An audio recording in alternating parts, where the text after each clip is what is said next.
By the way, those are the things that was unacceptable when I was doing Wine Library TV. Like, you can't say that. I'm like, I think I can.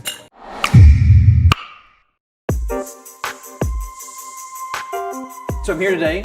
I'm psyched to be here at the Tech Room, Thomas Keller's new restaurant, with Gary Vaynerchuk. You're still a wine guy. Yes. Still obsessive wine guy. I'm super thrilled for this moment. Still an obsessive Jets fan, I'm assuming. More than all of the above. Yeah, but you have not bought the Jets yet. Not yet. Okay, so what we're going to do today, we're going to taste a few sports-related wines. Some from people you may love, some from people you may not love so much. Yep. And then we're going to talk about your new wine project, Empathy Wines.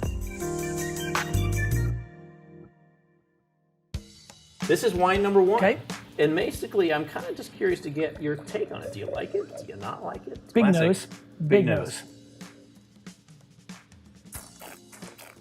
I love being transparent with the audience. Yeah. And the way that you set it up, I'm extremely nervous to like Drew Bledsoe's wine. You know, like I'm looking for Drew's wine, so I'm trying to think about Washington State like nobody's business. This is enough power and flavor profile to be me to concern this Jets fan. Yeah, we're gonna move on. We're gonna try number two. So different wine. Yes, and has a little bit more of that candy thing going on. You know, like when I think about this is that profile that really took over in the late 90s and early 2000s. Yep. Big League Chew, Skittles, Razzles. If you're a candy connoisseur, this is your wine. The Razzles actually are kind of like spot on for Yeah, this. I think so. By the way, those are the things that was unacceptable when I was doing Wine Library TV. Like, you can't say that. I'm like, I think I can. Okay, wine number three. Now, not all of these are necessarily tied to football, too. I understand. So this aromatically has my attention. Yeah. You know, it has an old world funk on initial nose. Little sweaty sock meets like licorice. And it's a little more restrained. It's a little more pulled back.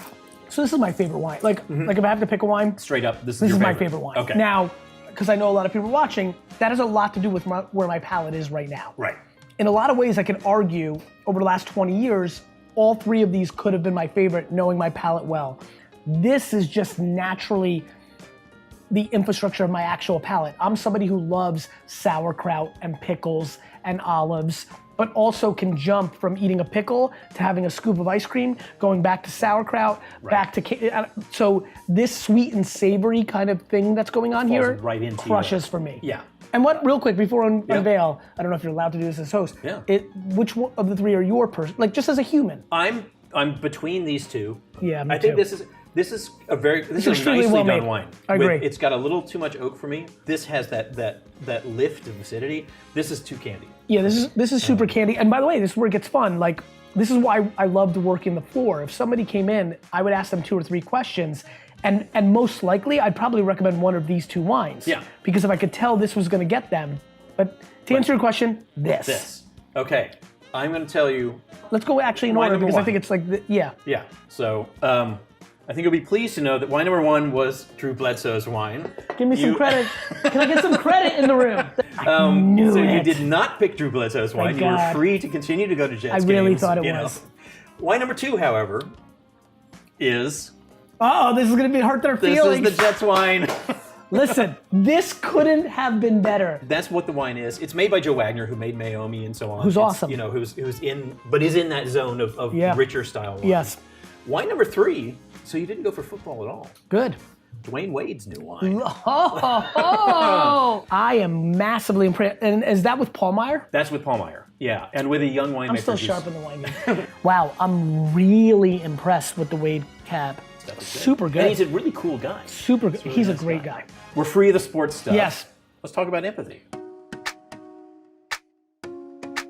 Because I haven't tried these wines yet. Good, well I think I'm really excited to hear it. You know, as a 14-year-old kid working in my dad's liquor store, I dreamed of having a winery. What is fun about this is the fact that my winery, being a direct-to-consumer brand, where the wine's available only at the winery direct-to-consumer, has been a really fun project. And to be able to sell 9,000 cases direct-to-consumer within 10 months, or a year, excuse me now, is remarkable. There's wineries. What's the price level? Basically, in its macro, we're trying to produce $40 wine for 20 bucks. Right. And then when I think about styles, very simply, I think about I need to destroy Whispering Angel. Right. I need to create some sort of paradigm, this is now on the white, Right. between Ridge Chenin Blanc, Conundrum, and my deep love for Rhone whites in a contemporary way. And on the red, it is completely, I want to go after Prisoner. So I understand the current consumer. There's a delta between us wine nerds Right. and the consumer. Like, I want Robert Bohr to think the wines I'm making are good, and then I want every single person that comes to a barbecue that's like, this is just delicious. Yeah. Have no content. And to drink it and love it. The hardest core wine geeks that signed up out of like support have been like really caught off guard by the white and been pretty impressed. And that's been like, It's good stuff. It's got what I love about some of those Rhone whites, which is it's got volume on your mouth. It's like it's got.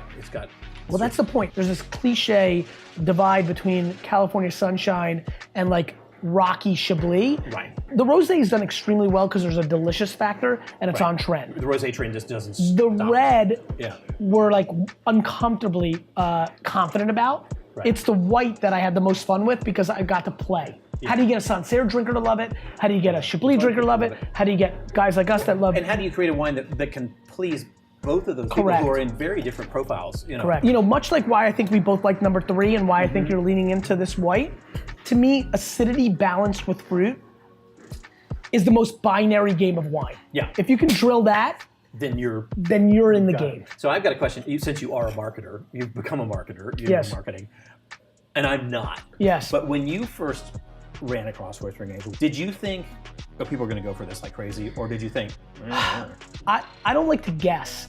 Right. You know what's funny? I just believe in the audience, the market. I don't judge them. I definitely don't wine snob them of like, how do they drink that garbage?